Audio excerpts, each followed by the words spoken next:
Espíritu del Señor está sobre mí.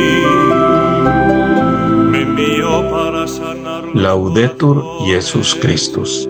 Alabado sea Jesucristo. Les comparto la reflexión del tercer domingo del tiempo ordinario, que fue el domingo dedicado especialmente a la palabra.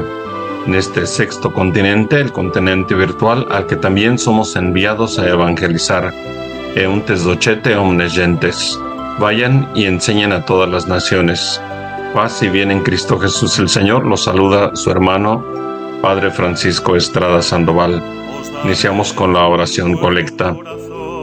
Oremos. Dios, Padre misericordioso, dirige nuestros pasos de manera que podamos agradarte en todo y así merezcamos, en nombre de tu Hijo amado, abundar en toda clase de obras buenas, por nuestro Señor Jesucristo, tu Hijo, que vive y reina contigo en la unidad del Espíritu Santo y es Dios, por los siglos de los siglos. Amén.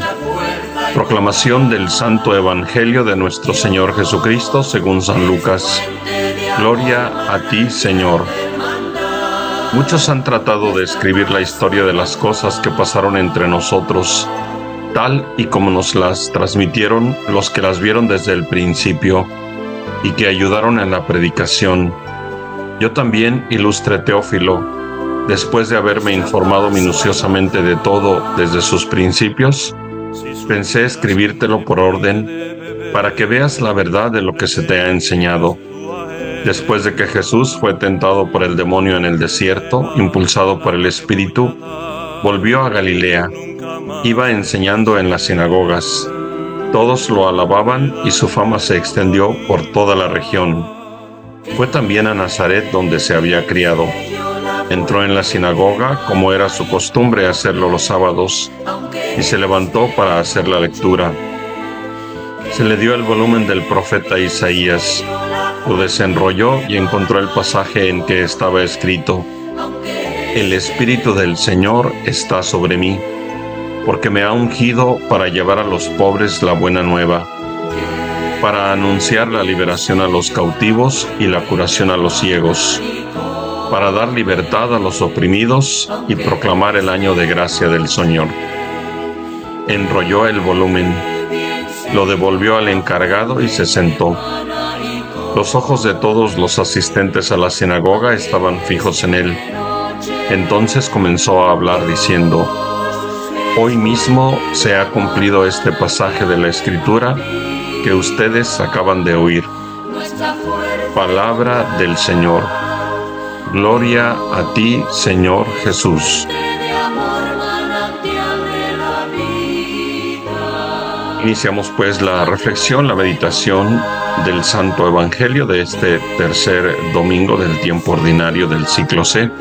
Encuentro tres momentos en este pasaje del Evangelio de San Lucas. El primero, San Lucas nos presenta el objetivo por el cual escribe el Evangelio y para quién lo escribe. Segundo, nos da un resumen del inicio de la vida pública de nuestro Señor. Tercero, nos presenta la primera predicación del Señor Jesús en la sinagoga de Nazaret, donde nuestro Señor nos muestra su programa de vida apostólica. Iniciemos pues con el primer punto, el objetivo por el que Lucas escribe el Evangelio y para quién lo escribe. Muchos, dice Lucas, han tratado de escribir la historia de las cosas que pasaron entre nosotros, tal y como nos las transmitieron los que las vieron desde el principio y que ayudaron en la predicación. Yo también, ilustre Teófilo, después de haberme informado minuciosamente de todo, desde sus principios pensé escribírtelo por orden, para que veas la verdad de lo que se te ha enseñado. Nos dice San Lucas que muchos han tratado de escribir la historia de las cosas que pasaron desde el principio entre nosotros. Lucas también quiere hacer su propia aportación de poner por escrito las cosas que sucedieron desde el principio, para que perduren, para que no solamente se quede en un mensaje de predicación de palabra. Lucas se ve motivado por los demás escritores. pero él quiere aportar su propio punto de vista desde su propia interpretación.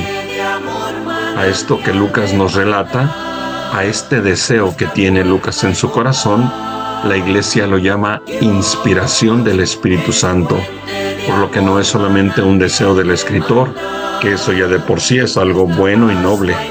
El deseo lo ha puesto el Espíritu Santo en el corazón de Lucas, en su mente, en su alma, y también de cada escritor sagrado.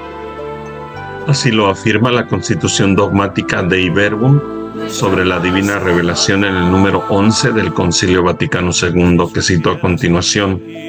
La Iglesia reconoce que todos los libros de la Biblia, con todas sus partes, son sagrados y canónicos, en cuanto que escritos por inspiración del Espíritu Santo, tienen a Dios como autor y como tales han sido confiados a la Iglesia. Hasta aquí la citación de la Dei Verbum.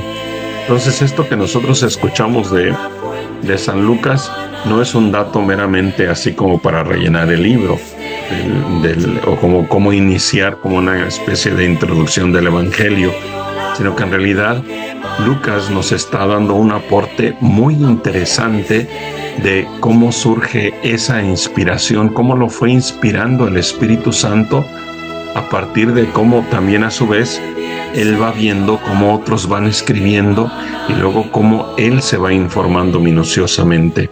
Después la inspiración del Espíritu Santo en él. Y nosotros, no porque vamos a escribir un evangelio y que lo vamos a considerar inspirado o canónico, sino que también al leer el evangelio, al meditarlo, al contemplarlo, pues entonces participamos de esa inspiración del Espíritu Santo. Sabemos que cuando leemos un libro o estudiamos un tema, sobre todo si el tema es muy importante, necesitamos verificar las fuentes en las que se está cimentando el autor. En este caso, Lucas, aunque no menciona nombres, nos da sus fuentes, es decir, el fundamento de su estudio, de su investigación, que da como resultado dos de sus obras. Uno, el Santo Evangelio, conocido como el Evangelio según San Lucas, y la otra obra, el libro de los Hechos de los Apóstoles. Debido a que Lucas es el evangelista que más nos habla de la infancia de nuestro Señor, así como del misterio de la Anunciación, de la visitación de la Santísima Virgen a Santa Isabel, de Zacarías, etc., se cree que una de las fuentes principales de donde Lucas toma la información es de la misma Madre de Dios, de la Santísima Virgen. Cuando leemos su Evangelio, esto adquiere un verdadero sentido porque Lucas nos relata actitudes del mismo corazón de la Santísima Virgen María y que, lógicamente, solamente ella le pudo haber mencionado. Así nos habla de las fuentes. Muchos han tratado de escribir la historia de las cosas que pasaron entre nosotros tal y como nos las transmitieron. Y con esto nos está diciendo Lucas el inicio de la tradición en la fidelidad al principio, los que fueron testigos y que además ayudaron en la predicación. Estos datos que Lucas nos da son criterios imprescindibles en el sano conocimiento de nuestro Señor Jesucristo, teniendo un fundamento sólido. Esto nos sirve de criterio para ver cómo se estudia verdaderamente un tema, en este caso cómo escribió Lucas el Santo Evangelio, pero también nos sirve a nosotros de criterio para ver cuando vemos a veces temas tan controversiales ahorita en relación a la persona del Santo Padre, en relación a la Iglesia. A veces yo escucho que se van a fundamentar en lo que dice un youtuber, aunque sí es católico, nada más porque se persina en latín y ya piensan que ese es el fundamento suficiente, pero ni siquiera han leído la vida de un santo o no van a fundamentarse en los padres de la Iglesia, o por ejemplo que se lean, pues no sé, algunos de los grandes doctores de la Iglesia, Santo Tomás de Aquino, San Buenaventura, San Antonio de Padua, Santa Teresa de Ávila, Santa Catalina de Siena, en fin, no nada más porque un youtuber tiene muchos seguidores, ya por eso piensan que es una fuente suficientemente sólida. Y aquí, pues en este caso que nos está, esta palabra que está usando San Lucas tal y como nos las transmitieron. Nos está hablando de la tradición. Claro, habría que hacer la distinción entre la tradición con T mayúscula y las tradiciones, es decir, las costumbres religiosas de los pueblos, particularmente en el ámbito rural. Es una distinción no de discriminación, pero que se requiere para saber de qué se está hablando, es decir, al depósito de la fe, que se refiere al conjunto completo de la enseñanza revelada por Dios, que se encuentra tanto en las Sagradas Escrituras y en la tradición apostólica, que es el patrimonio de la fe que, confiado a la Iglesia, exige ser transmitido por ella fielmente y explicado sin errores. De ahí que no toda la doctrina o las prácticas disciplinarias de la Iglesia se encuentren en las Sagradas Escrituras, pero sí en la tradición apostólica. Fidelidad a la tradición, al depósito de la fe, no quiere decir por ningún motivo tener actitudes anacrónicas y herméticas ante los desafíos de la predicación del Evangelio en el mundo contemporáneo. Esto también hay que tenerlo muy en cuenta. Antes bien, como nos dice el Papa San Pablo VI en la exhortación apostólica Evangelii Nuntiandi, nos dice el Papa, cito a continuación: esta fe, casi siempre enfrentada al secularismo, es decir, a un ateísmo militante, es una fe expuesta a pruebas y amenazas, más aún una fe asediada y combatida. Corre el riesgo de morir por asfixia o por inanición si no se le alimenta y sostiene cada día. Por tanto, evangelizar debe ser con frecuencia comunicar a la fe de los fieles, particularmente mediante una catequesis llena de savia evangélica y con un lenguaje adaptado a los tiempos y a las personas, este alimento y este apoyo necesarios. Hasta aquí la citación de San Pablo VI.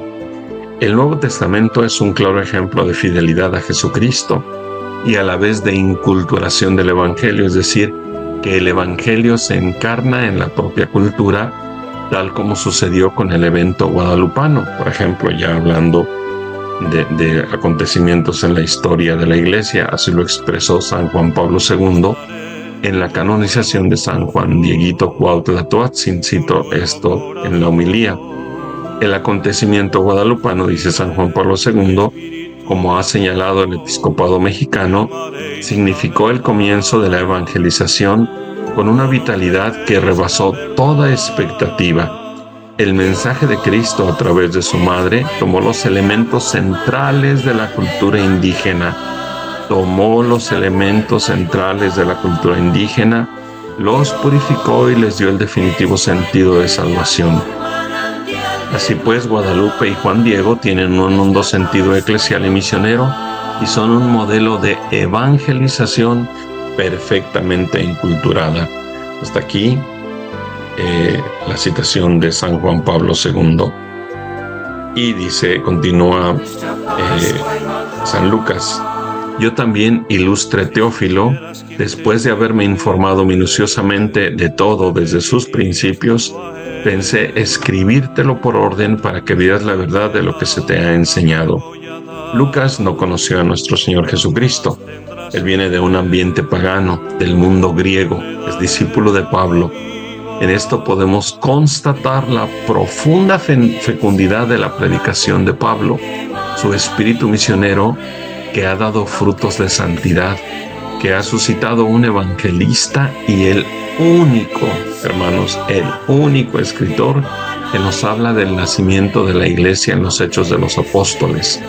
Lo que quiere decir que la predicación, la evangelización, la acción pastoral misionera de San Pablo va en serio, o sea, estuvo en serio. No es una pastoral de conservación para tener grupitos parroquiales donde a veces la creatividad se limita a vender tamales después de las misas los domingos. Tristemente, algunos laicos en las parroquias se especializan en fomentar chismes y divisiones. San Pablo, por su parte, no formó solo vendedores de tamales, formó discípulos de la talla de Lucas, y no es el único. A su vez, Lucas es formador de discípulos, pues así lo dice: yo también, ilustre Teófilo, después de haberme informado minuciosamente de todo desde sus principios, pensé escribírtelo por orden para que veas la verdad de lo que se te ha enseñado. Está hablando San Lucas de un emprendimiento, de su creatividad en la acción misionera de la Iglesia, de su auténtico liderazgo, de los frutos de santidad como discípulo misionero. Y veamos en qué términos lo dice.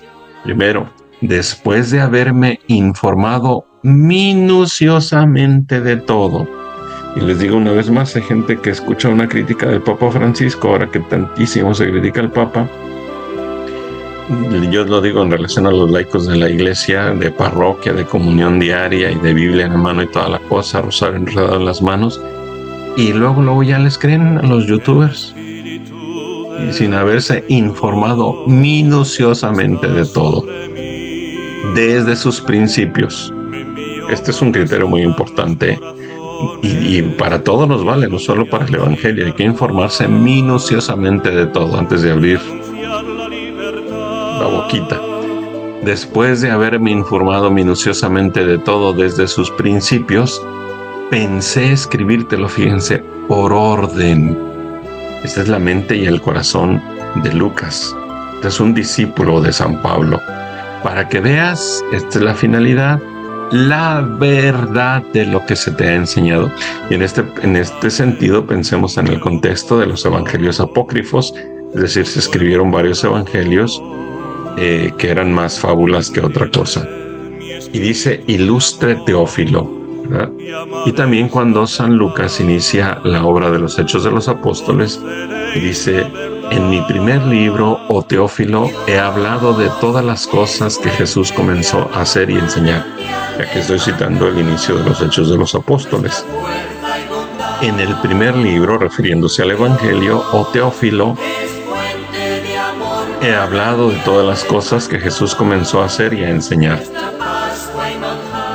Teófilo, ser Teófilo.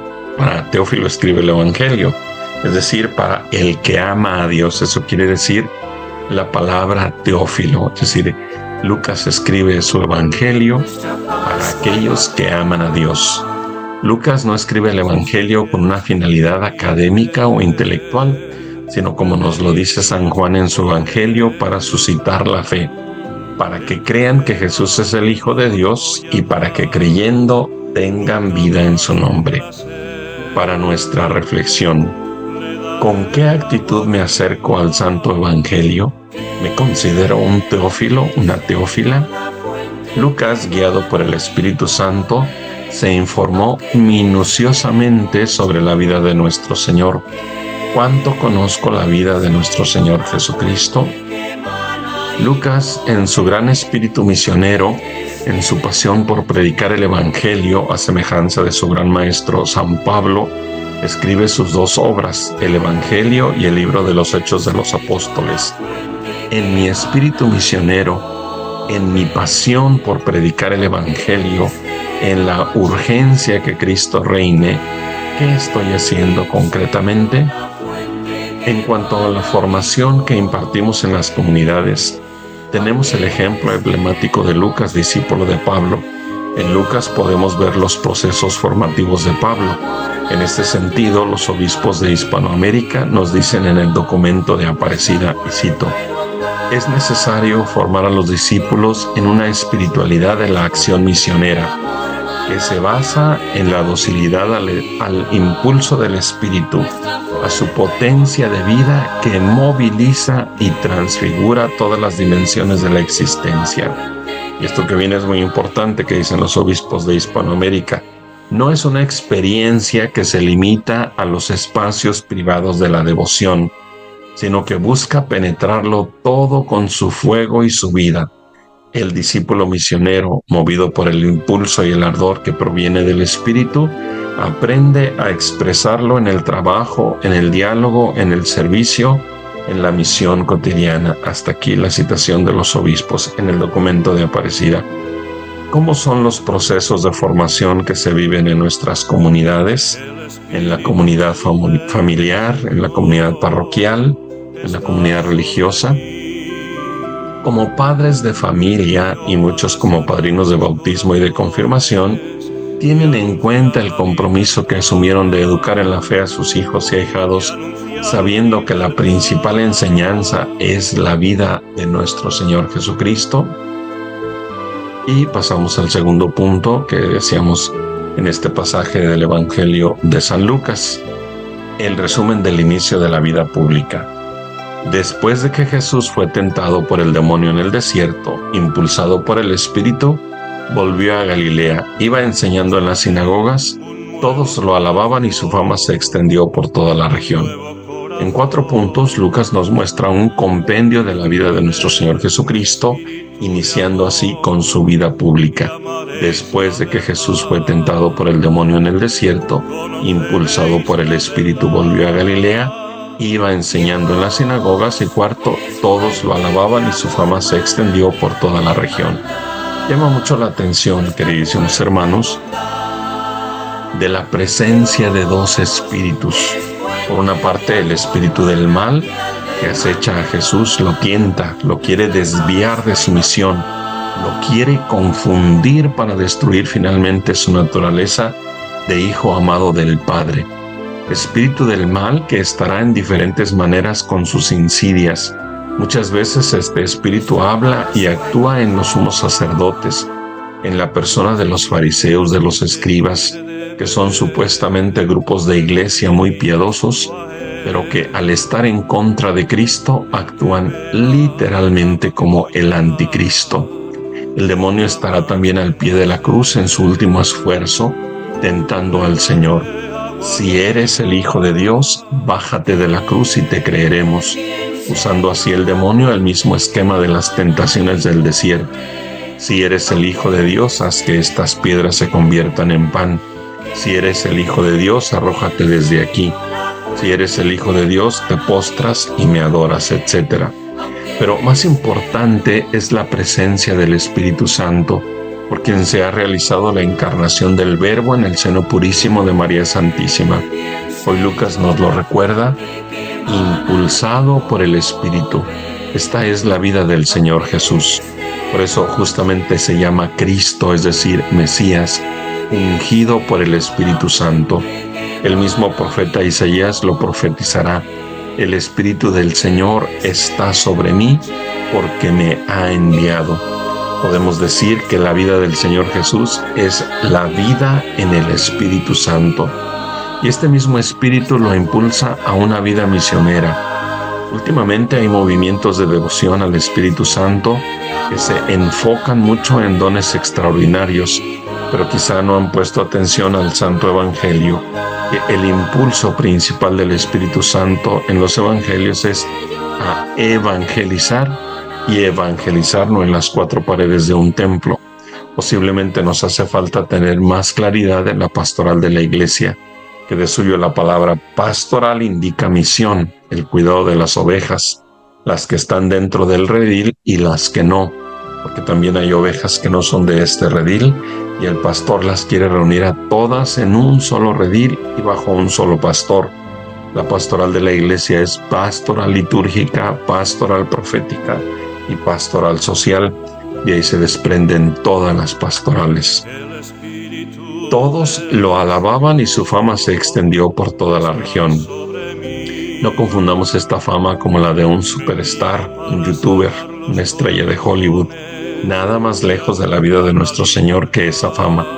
Por eso Lucas nos enmarca la vida de Jesús en Nazaret, en la pequeñez de Nazaret, en el silencio de Nazaret, en la vida escondida de Nazaret. Para nuestra reflexión, si Lucas me presenta la cercanía del demonio en la misión del Señor Jesús y el impulso del Espíritu Santo, la unción del Espíritu Santo, tengo un ejercicio constante de discernimiento de espíritus, es decir, sé cuál espíritu me está impulsando en mi vida, conozco acerca del discernimiento de espíritus. ¿Cómo podría tener suficiente seguridad o bajo qué criterios podría decir que es el Espíritu Santo el que me está impulsando en mi vida?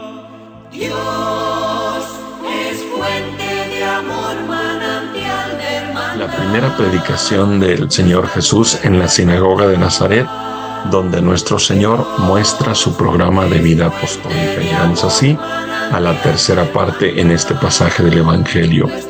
Fue también a Nazaret donde se había criado. Nazaret, la casa de Nazaret, la espiritualidad de Nazaret, donde se forman los discípulos del Señor Jesús. Lo que la espiritualidad de la Iglesia ha dado por llamar la vida oculta de Nazaret. Es sin duda una de las predicaciones más elocuentes del Santo Evangelio, desde donde el Señor predica en el silencio. El que es la palabra habla callando, tal como sucede en el sagrario, desde donde el Señor está oculto y en silencio. El sagrario es sin duda un trasunto de Nazaret. Maestro, ¿dónde vives?, le preguntaron al Señor Juan y Andrés, a lo que el Maestro contestó: vengan y lo verán. Después Juan nos dirá: ellos fueron y vieron. En otras palabras, estuvieron en la casa de Nazaret y vieron el estilo de vida del Maestro. Madre Inés es una discípula devotísima de la casita de Nazaret, del silencio de Nazaret, de las tareas pequeñas de Nazaret, de la vida oculta de Nazaret. Por eso ella dice: soy misionera secreta. Hay que reconocer que estas páginas del Evangelio son muy crudas de asimilar. Nos gustan más los milagros, la fama del Señor, la multiplicación de los panes, etc. Para nuestra reflexión, ¿cuántas veces le pregunto al Maestro: Maestro, ¿dónde vives? Visito constantemente la vida oculta y silenciosa de Nazaret. ¿Qué tanto practico el silencio y la vida oculta? Entró en la sinagoga, como era su costumbre hacerlo los sábados, y se levantó para hacer la lectura. Se le dio el volumen del profeta Isaías, lo desenrolló y encontró el pasaje en que estaba escrito: el Espíritu del Señor está sobre mí, porque me ha ungido para llevar a los pobres la buena nueva, para anunciar la liberación a los cautivos y la curación a los ciegos, para dar libertad a los oprimidos y proclamar el año de gracia del Señor. Enrolló el volumen, lo devolvió al encargado y se sentó. Si me permiten, la así llamada predicación en la sinagoga es uno de mis pasajes, como ahora dicen, uno de mis favoritos, aunque la expresión no me gusta mucho en relación al Santo Evangelio. Pero la predicación de la sinagoga en Nazaret me cautiva. Como ya lo había mencionado en otra ocasión, ven que cuando uno se ordena da unos recuerdos, unas estampitas. Yo elegí este pasaje del Evangelio para identificarme en mi pequeñez con el programa de vida apostólico de nuestro Señor. Bien, continúo. Por eso, pues los invitaría en el espíritu de la lección divina, en el ejercicio de la contemplación, que vayamos en espíritu a la sinagoga de Nazaret, a la que nuestro Señor comenzó a asistir desde pequeñito. Era su costumbre hacerlo los sábados, desde que la familia sagrada regresó de Egipto. Que entremos en espíritu, en ese espíritu de contemplación, a la sinagoga. Sentarme en un lugar y con mucha devoción, sin estar saludando a los demás, como cuando llegamos al templo y comenzamos a saludar a todo el mundo y mandando besitos y todo. No, con mucha devoción, en silencio, entrar en la sinagoga, sentarme y comenzar a contemplar al Señor Jesús, que está ya ahí, revestido de humildad y de majestad, de sencillez. Contemplarlo tal como dice el evangelista.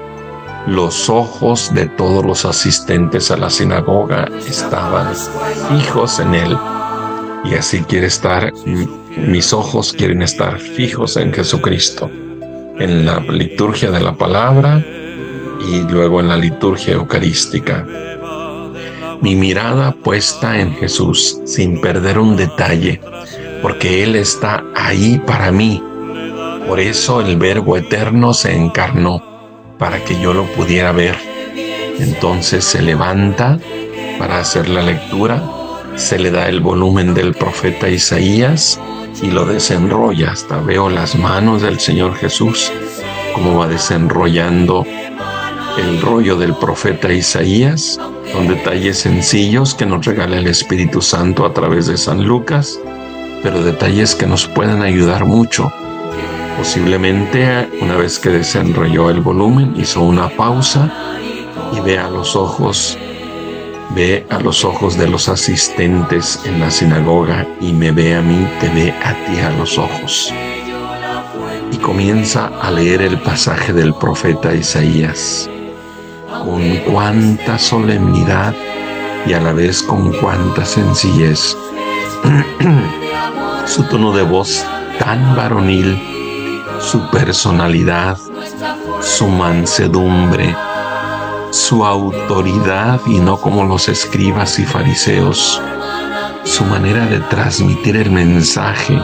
Bueno, al fin y al cabo, el Jesucristo es la palabra, el Logos.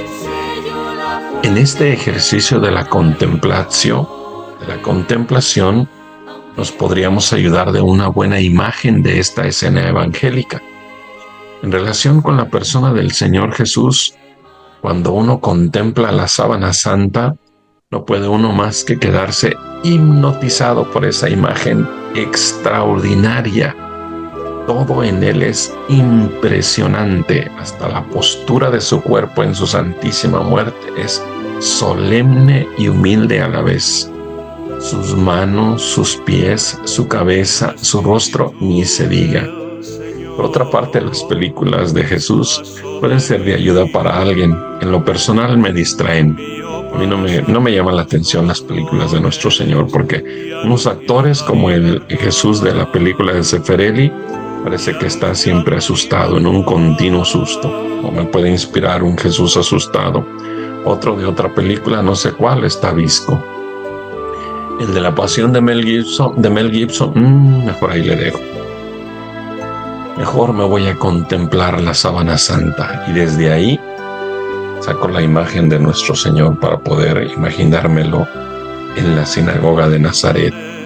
O si queremos, aún mejor en la Sagrada Eucaristía. Ahí está en todo el esplendor del silencio de su gloria, aunque también ahora están afanados en que ven cosas en la Eucaristía. Pero bueno, quizás es por la influencia hollywoodiana. Escuchemos la lectura del profeta en labios del Señor, desde el corazón del Señor Jesús, con su voz, con su mirada, con su persona toda. El Espíritu del Señor está sobre mí, porque me ha ungido para llevar a los pobres la buena nueva, para anunciar la liberación a los cautivos y la curación a los ciegos, para dar libertad a los oprimidos y proclamar el año de gracia del Señor. Nadie nunca había leído uno de los profetas de semejante manera, pero sobre todo, cada palabra al llegar a mis oídos y luego a mi corazón me llenan de esperanza.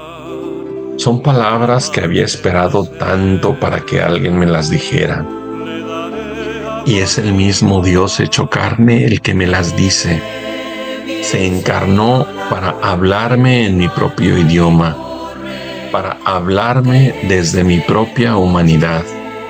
Esta manera de evangelizar sí que llega al corazón, porque no es una doctrina, no son solo dogmas, mucho menos ritos sin alma.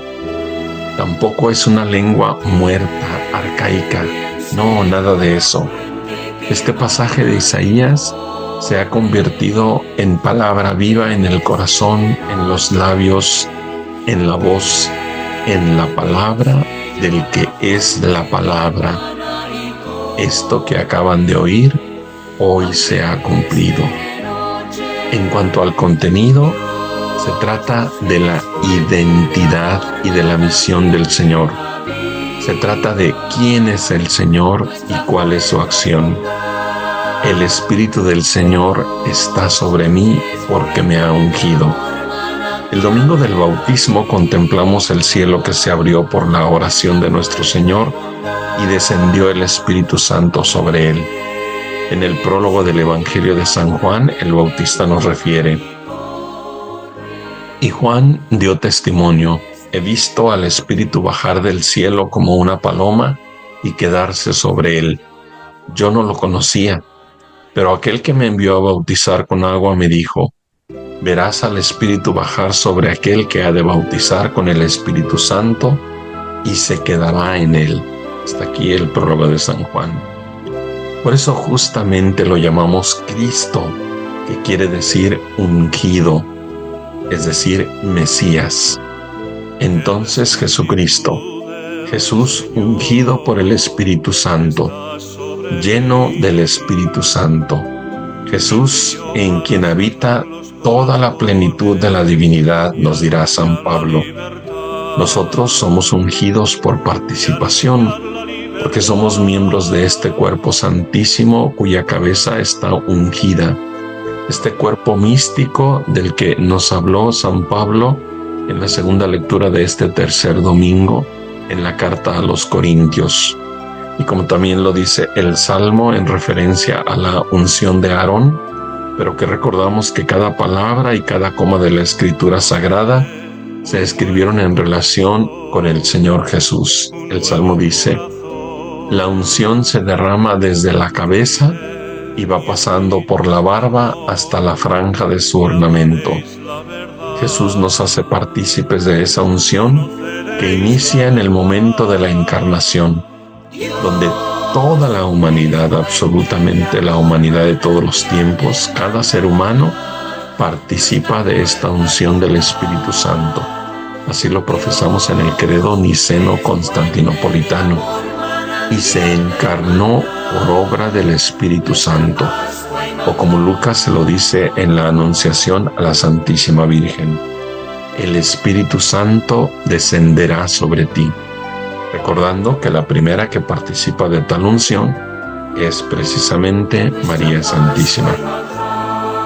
Y cuando escuchamos que el Señor nos dice a los que estamos ahí expectantes, impresionados, atentos, devotos en la sinagoga, porque me ha ungido para llevar a los pobres la buena nueva, para anunciar la liberación a los cautivos y la curación a los ciegos, para dar libertad a los oprimidos y proclamar el año de gracia del Señor, nos llenamos de esperanza. Veamos brevemente estos 5 puntos del mensaje del Señor Jesús. Me ha ungido para llevar a los pobres la buena nueva. En realidad, en esto está contenido todo el Santo Evangelio, recordando que precisamente el término evangelio quiere decir la buena nueva, la buena noticia. Este es el meollo de la cuestión. ¿Cómo hacer para que efectivamente el evangelio sea buena noticia? Sabemos que es buena noticia, creemos que es buena noticia, pero efectivamente, en lo más íntimo del corazón, ¿es el evangelio buena noticia? ¿Tiene el Santo Evangelio los efectos de la buena noticia? Esta vez en la sinagoga de Nazaret es el mismo Jesús quien anuncia el Santo Evangelio, aunque a decir verdad, Él mismo, su persona, sus acciones, sus palabras son el Santo Evangelio en persona.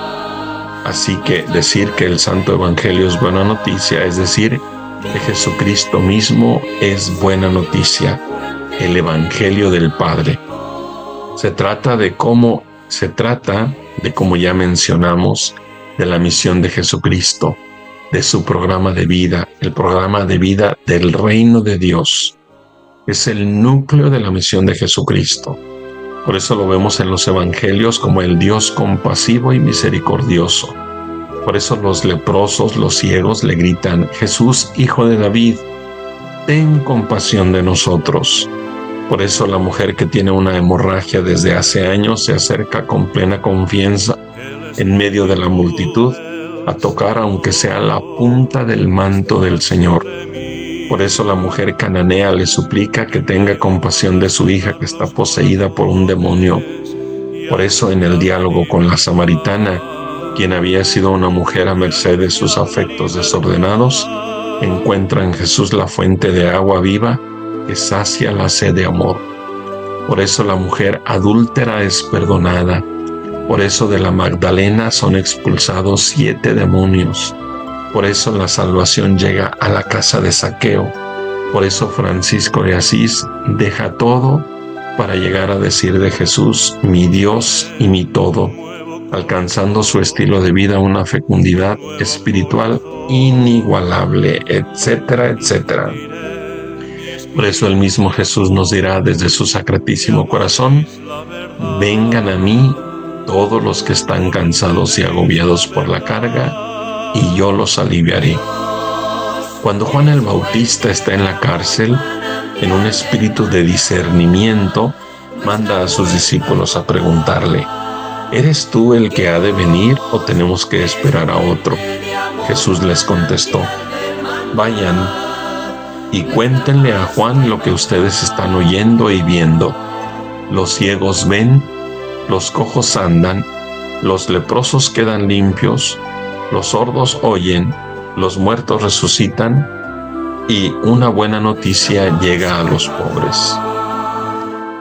Nuestro amadísimo Padre y Pastor, el Papa Francisco, en la exhortación apostólica Evangelii Gaudium nos dice, Cristo es el Evangelio eterno y es el mismo ayer, hoy y siempre, pero su riqueza y su hermosura son inagotables.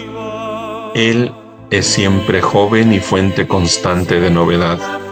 La Iglesia no deja de asombrarse por la profundidad de la riqueza, de la sabiduría y del conocimiento de Dios. Decía San Juan de la Cruz, esta espesura de sabiduría y ciencia de Dios es tan profunda e inmensa que aunque más el alma sepa de ella, siempre puede entrar más adentro. Bien como afirmaba San Ireneo, en su vida ha traído consigo toda novedad. Él siempre puede con su novedad renovar nuestra vida en nuestra comunidad y aunque atraviese épocas oscuras y debilidades eclesiales, la propuesta cristiana nunca envejece. Jesucristo también puede romper los esquemas aburridos en los cuales pretendemos encerrarlo y nos sorprende con su constante creatividad divina.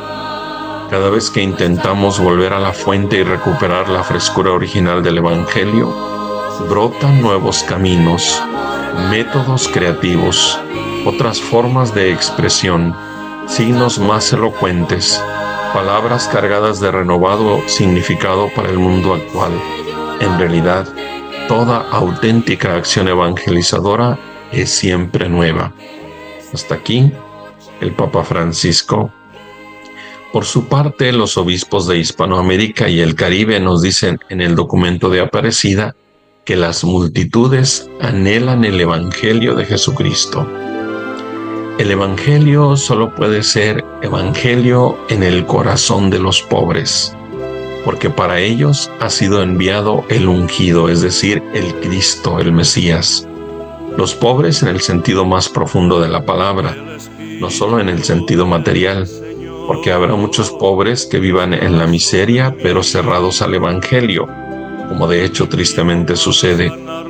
Que el ungido por el Espíritu Santo Jesús, el Cristo, sea enviado a anunciar la buena nueva a los pobres, está en perfecta sintonía con la primera bienaventuranza. Bienaventurados los pobres, porque de ellos es el reino de los cielos. Desde luego que una persona con muchas posesiones materiales tendrá muchísimo más dificultades para tener un corazón pobre. Un corazón pobre que es un corazón desprendido de toda posesión, libre, para que constantemente se vacíe de todo para poderse llenar de Dios. Porque si ese corazón está lleno de cosas y de personas, no habrá espacio para Dios, no habrá espacio para recibir la buena nueva. Y si los obispos de Hispanoamérica nos dicen que las multitudes anhelan el Evangelio de Jesucristo, efectivamente así es. En este momento interiorizamos un poquito, nos daremos cuenta de que efectivamente anhelamos el Evangelio de Jesucristo, es decir, anhelamos al mismo Jesucristo. Este anhelo es ya una acción del Espíritu Santo, una acción, un movimiento, una moción del Espíritu Santo en nosotros que nunca se irá de nosotros. Quizá alguien pueda tener la desgracia terrible de silenciar este anhelo, pero siempre estará ahí en el alma, y por lo mismo siempre hay esperanza de conversión, y por lo mismo siempre es importante anunciar el Evangelio, porque el Espíritu Santo nos puede dar hermosísimas sorpresas, y hermanos, de esto soy testigo. El anhelo entonces no es suficiente. Se necesita un corazón dispuesto, un corazón dócil, un corazón que acoja la buena nueva. En una palabra, se necesita un corazón pobre, no en el sentido peyorativo de la palabra, no en el sentido negativo, sino que un corazón pobre, en este caso, es un corazón rico. Es más, nos dice San Pablo en la segunda carta a los Corintios, que Jesucristo, siendo rico, se hizo pobre para enriquecernos con su pobreza. Entiéndase bien que cuando el Evangelio habla de pobreza, no habla de resignarse a tener un par de zapatos y comer tortillas con chile, como alguien equivocadamente dijo un día. La pobreza material del Evangelio es para quienes se sienten llamados a vivirla como tal o como consejo evangélico en la vida religiosa o monacal. Y entre estos, el ejemplo más emblemático es San Francisco de Asís con su altísima pobreza. La pobreza a la que nos referimos es, como ya dijimos, la libertad del corazón, el desprendimiento, el desapego de personas, cosas, vicios, afectos, inclinaciones, pasiones, etc. En palabras del mismo Señor Jesucristo sería: el que quiera seguirme, que renuncie a sí mismo. Renunciar a sí mismo es renunciar a la falsa personalidad, como lo expresa San Pablo, al viejo yo. Esto, como bien se ve, es todo un programa de vida formativo para los discípulos misioneros de Jesucristo. Este programa de vida tendría como objetivo principal lo que San Juan en el Evangelio nos dice en el prólogo: los que no han nacido de sangre, ni de deseo de carne, ni de deseo de varón, sino que han nacido de Dios. Es decir, nacer de Dios para ir haciendo a un lado quitar de nuestra vida solamente el nacimiento de la sangre, de la carne y del deseo de varón. Pasar a la vida de Dios.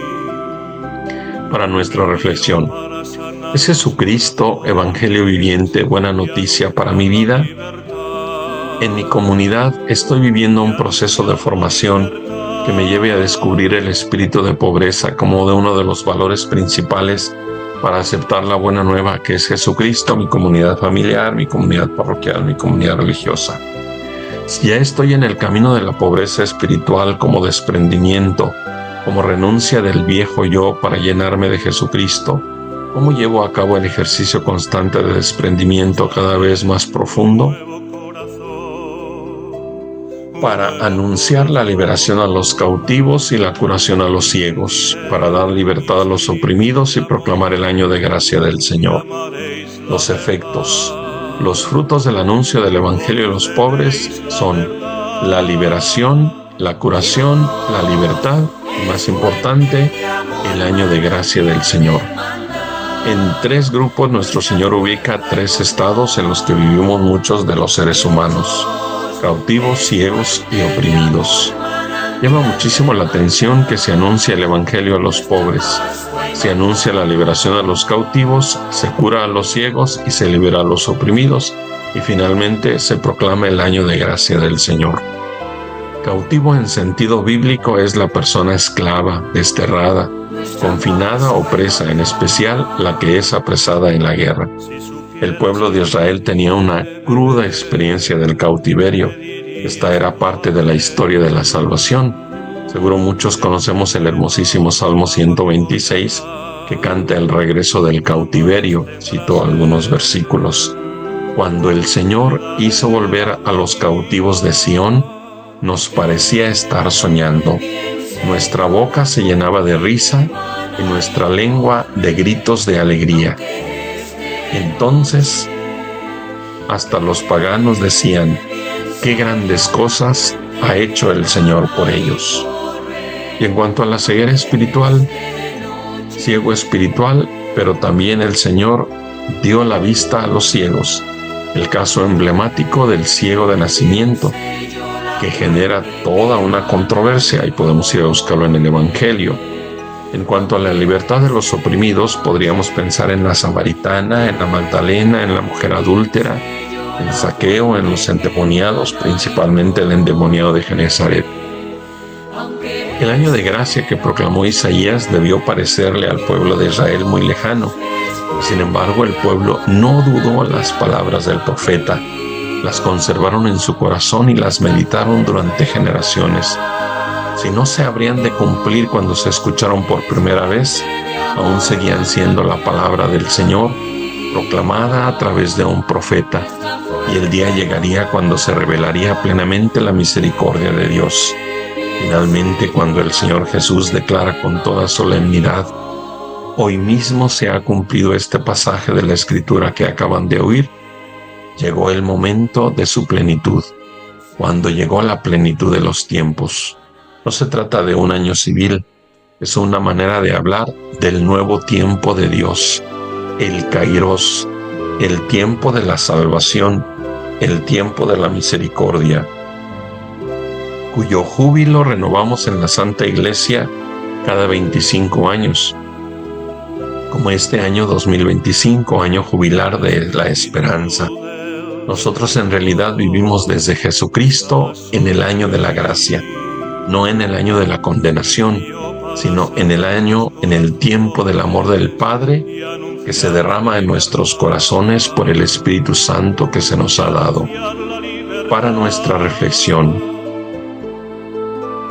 me conozco suficientemente bien para descubrir mis propios cautiverios, mis cegueras o miopías, mis opresiones, de tal manera que me acerque al Señor Jesús, que me libera y me cura. Mi relación con el Señor Jesús me va liberando de mis cautiverios, de mis cegueras, de mis opresiones. Vivimos en tiempos turbulentos debido a muchos factores, pero el principal es la manera tan superficial de concebir al ser humano. Estamos asistiendo a una visión antropológica que trata al ser humano despojado de todo, con la tristeza que se le hace creer al ser humano que como nunca en la historia se le respetan sus derechos y sus deseos más íntimos. Nada más lejos de la verdad. Es la peor de las mentiras y de los engaños que lleva a muchísimos seres humanos, a familias enteras, a vivir en el cautiverio, en la esclavitud, en la ceguera total, en la opresión sin límites. Y estamos hablando inclusive de familias de misa de domingo. Por otro lado, los sistemas políticos ofrecen al ser humano, a la familia, el famoso bienestar económico, como si el ser humano fuera solo economía, sabiendo que el tal bienestar económico no es más que una caricatura de pésima calidad y que también tristemente termina por engañar y atrapar en las redes de la mentira al ser humano.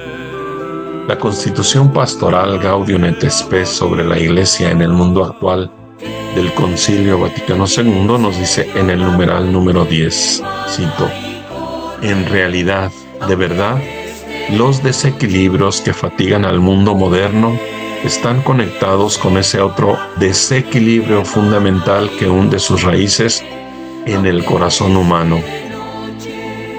Son muchos los elementos que se combaten en el propio interior del hombre.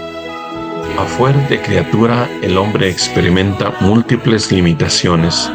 Se siente, sin embargo, ilimitado en sus deseos y llamado a una vida superior. Atraído por muchas solicitaciones, tiene que elegir y que renunciar. Más aún, como enfermo y pecador, no raramente hace lo que no quiere y deja de hacer lo que querría llevar a cabo. Por ello siente en sí mismo la división que tantas y tan graves discordias provoca en la sociedad. Son muchísimos los que, tarados en su vida por el materialismo práctico, no quieren saber nada de la clara percepción de este dramático estado, o bien, oprimidos por la miseria, no tienen tiempo para ponerse a considerarlo. Otros esperan del solo esfuerzo humano la verdadera y plena liberación de la humanidad y abrigan el convencimiento de que el futuro del hombre sobre la tierra saciará plenamente todos sus deseos. Y no faltan, por otra parte, quienes, desesperando de poder desesperando de poder dar a la vida un sentido exacto, alaban la desfachatez de quienes piensan que la existencia carece de toda significación propia y se esfuerzan por darle un sentido puramente superficial. Hasta aquí la Gaudium et Spes. ¿Cómo vivo esta realidad por la que atraviesa el mundo? ¿Me encierro en mi burbuja de pietismo religioso o me voy al extremo de poner la esperanza en sistemas políticos del bienestar o en las propias capacidades? ¿En quién tengo puesta mi esperanza y cómo veo y vivo en el mundo? ¿Cómo estoy viviendo este año jubilar de la esperanza 2025? Los ojos de todos los asistentes a la sinagoga estaban fijos en él. Entonces comenzó a hablar diciendo: hoy mismo se ha cumplido este pasaje de la Escritura que ustedes acaban de oír. Así queremos vivir nuestra vida de discípulos misioneros de Cristo, con la gracia del Espíritu Santo y no solo por nuestro propio esfuerzo, con los ojos fijos en Él, contemplando siempre su hermosísimo rostro en la Sagrada Escritura, en el libro sagrado de los Evangelios, en el depósito de la fe, en el rostro inmaculado de María Santísima, en el rostro de los cautivos, de los ciegos, de los oprimidos, para ser en Jesucristo instrumento indigno de liberación y curación, para que nuestras vidas sean la proclamación del año de gracia, de la misericordia, del amor infinito del Padre Celestial y no el año de las condenaciones, para que en el corazón del Señor Jesús, como Lucas, siendo un Teófilo, el que ama a Dios, proclame la buena nueva a los pobres, que la proclamación del Evangelio deje de ser apologética, que anuncie mejor la buena nueva. Y segundo, que como discípulos misioneros de Cristo, vivamos en el hoy de Jesucristo, donde se cumple la Escritura que día a día escuchamos. Oremos por nuestro Santísimo Padre, el Papa Francisco. El Señor lo conserve, le dé la vida, lo haga feliz en la tierra y no lo entregue en manos de sus enemigos. Que tu mano proteja a tu escogido, al hombre que tú fortaleciste. Que el Señor esté con ustedes, que el Señor los bendiga y los guarde, su majestad los defienda, les muestre su hermosísimo rostro, el Señor les dé la paz. La bendición de Dios Todopoderoso, Padre, Hijo y Espíritu Santo, descienda sobre ustedes y permanezca para siempre. Amén. Viva Cristo Rey y Santa María de Guadalupe. En este año jubilar, peregrinos de esperanza. Viva Cristo Rey y Santa María de Guadalupe. Laudetur Jesus Christus. Alabado sea Jesucristo. De la vida, nuestra fuerza y bondad.